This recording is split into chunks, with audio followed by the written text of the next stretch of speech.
The Liberty Wrestling program has become a staple in the National Collegiate Wrestling Association, as the Flames have won 3 dual national championships, and this year, the Flames are looking to be able to defend both of their national titles. And now sitting down with me is head coach of the wrestling team, Jesse Castro. Jesse, thanks for taking some time to sit down with us. My pleasure. You guys are about to start your season, officially start your season actually this weekend with your first tournament, and you've been back on the mat of about a month or so now. But how does it feel to finally start getting things rolling and kind of begin your quest to retain that national title?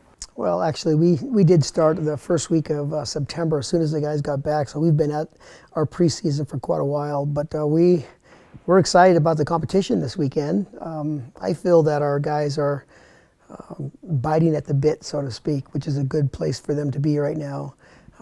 Real excited about the tournament where we're headed up north. It's about a 14-team tournament. It'll be a good test as an opener for us.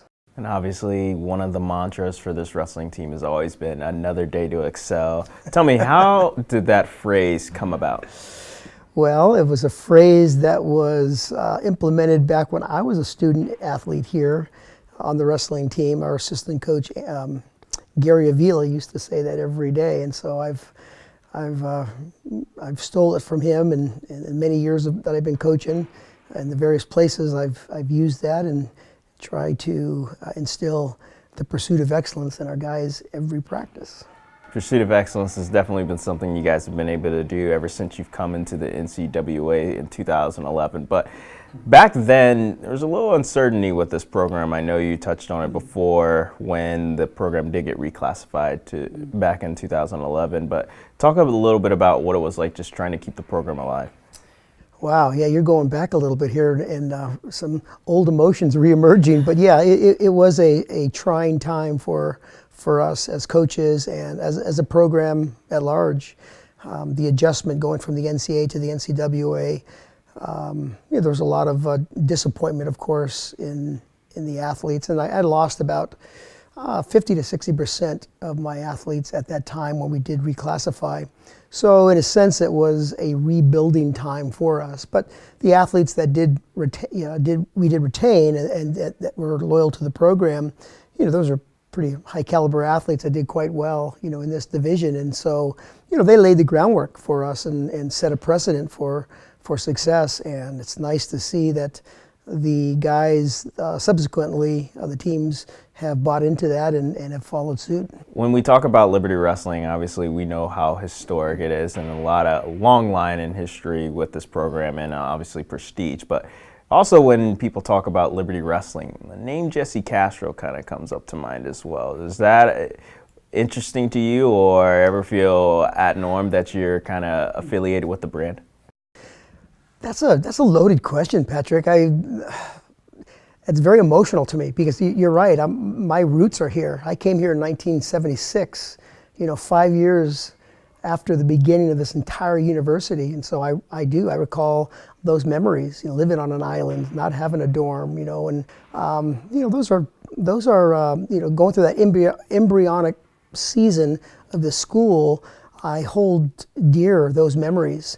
And then, of course, coming back after the 84 Olympic trials and being a grad assistant and assistant coach here from 83 to 85, it kind of ties me into various generations of our sport. So I have a good tie there. And then, of course, coming back in the early 2000s.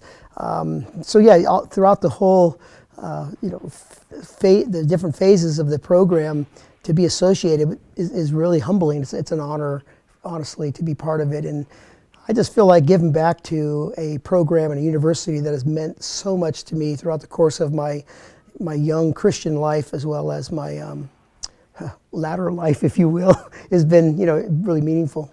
And speaking of meaningful, I'm sure it's pretty exciting. Obviously, your family helps out a lot with the team, not over the course of the years, especially when it came back in the early 2000s. But now you have the privilege of, you get to coach with your son-in-law. And I know way down the road, we're going to probably see you maybe take not the head coaching roles, but a little bit less stressful role and a backseat role. Do you think that maybe he's going to take the reins, or are you looking to hopefully keep Liberty Wrestling in the family business?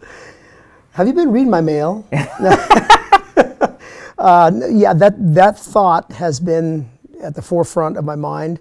But don't forget, I have a 10-year-old son. That's true. And so retirement can't be too close, in that sense. But yeah, as far as, keeping it in the family, certainly that is a possibility. And Chris Williamson, of course, my son-in-law, is being groomed, so to speak, as an assistant coach. And he's been here, this is his 4th year now, and so he knows the ropes, he knows the system. Do I think he could do the job? Absolutely. He can do the job. I have utter confidence in him and my staff completely. But but as far as making that big, that big decision, Patrick, I'm not sure yet. I'm still enjoying what I'm doing. I'm still passionate. I love to win, and and even more importantly, I love to develop young men in their personal Christian walk.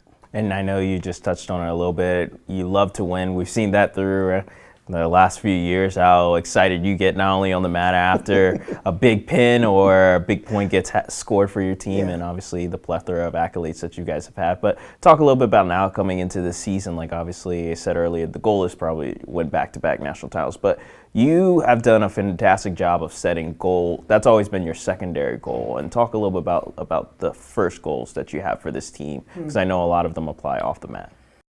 Yeah, I think after coaching for so many years, and it's taken me a long time to learn this through God's committee of humility. He's humbled me throughout the years. But yeah, the priority and the main thrust of our agenda, so to speak, would be to develop those men and to deepen their walk, with the Lord. And I think wrestling, I've often said this, is nothing but a tool in the hand of God to develop character in our lives. It's just unique in that sense because of the demands, not only the physical demands of one-on-one, mano-a-mano, combative nature, but also in terms of the demands of self-restraint. Guys that are losing 10 to 15 pounds in the course of a couple of weeks. That's demanding. And so to me, that is, again, just a tool. But the true importance, of course, is impacting. We want to impact those around us, and using wrestling as a platform to do that, I think, is invaluable. Well, Jesse, thank you for taking time to sit down with us, and we'll definitely be cheering you on from here for the rest of the season. Patrick, thank you so much for having me.